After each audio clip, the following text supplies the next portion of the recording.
Hello everyone, నమస్తే, అస్సలం వాలేకుమ్. Welcome back to Mohsin soul.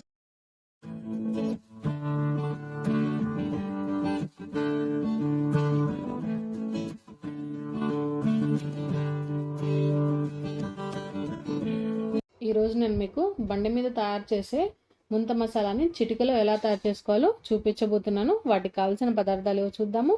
ముందుగా వచ్చేసి బొరుగులు అంటారు కదండి, లేకపోతే మరమరాలు, ఒక కప్పు, అండ్ ఒక నిమ్మకాయ, అండ్ కొంచెం కొత్తిమీర, ఒక టొమాటో కట్ చేసి అయితే పెట్టాను, ఒక పచ్చిమిర్చి, ఒక ఉల్లిపాయ, కొంచెం సేవ్, కొంచెం పుట్నాలు, అండ్ కొంచెం పల్లీలు, కొంచెం వేయించిన బఠానీలు. సో ఇవే అనమాట వీటికి కావాల్సిన పదార్థాలు. ఒక పెద్ద ప్లేట్ అయితే తీసేసుకొని అందులోకి మరమరాలను అయితే వేసేసుకోండి. చక్కగా ఇలా స్ప్రెడ్ చేసుకోండి.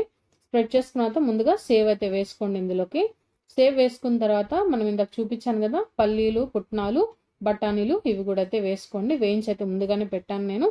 ఇందులోకి పచ్చిమిర్చి అండ్ ఉల్లిపాయ అనేది వేసేసుకోండి. పచ్చిమిర్చి ఉల్లిపాయ వేసిన తర్వాత మాత్రమే సాల్ట్ వేసుకోండి, చక్కగా వాటికి పడుతుంది. ఓకేనా? ఒక టేబుల్ స్పూన్ సాల్ట్ వేసుకొని ఒక హాఫ్ టేబుల్ స్పూన్ పసుపు వేసుకోండి.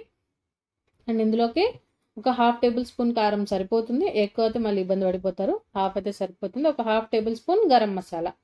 సో ఇవి వేసుకున్న తర్వాత లాస్ట్గా టొమాటో అనేది వేసుకోండి. ముందుగా టొమాటో వేసుకుంటే మెత్తబడిపోతాయి. అండ్ లాస్ట్కి కొంచెం మనం కట్ చేసుకున్న కొత్తిమీర తురుము.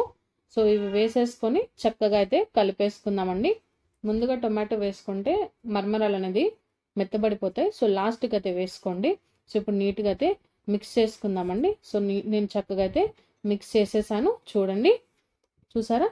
మసాలా అంతా ఆ బొరుగులకి పట్టే విధంగా అయితే కలిపి అయితే పెట్టేశాను నేను. సో ఇంతేనండి, చూసారా? ఒక చిటికలో మీరు చూసేలోపు మిక్స్ అయితే చేసేసాను. ఒక నిమ్మ చెక్కని, ఒక ఉల్లిపాయనైతే ఇలా పక్కకైతే పెట్టేసుకోండి. ఎవరు తినేటప్పుడు వాళ్ళ పొట్లాల్లోకి నిమ్మకాయనైతే పిండుకోండి. ముందుగానే పిండుకుంటే మసాలా అంతా మెత్తబడిపోతుంది. ఓకేనా? వీడియో అయితే చూసారు కదా. So please do like, share and subscribe to Mohsin soul.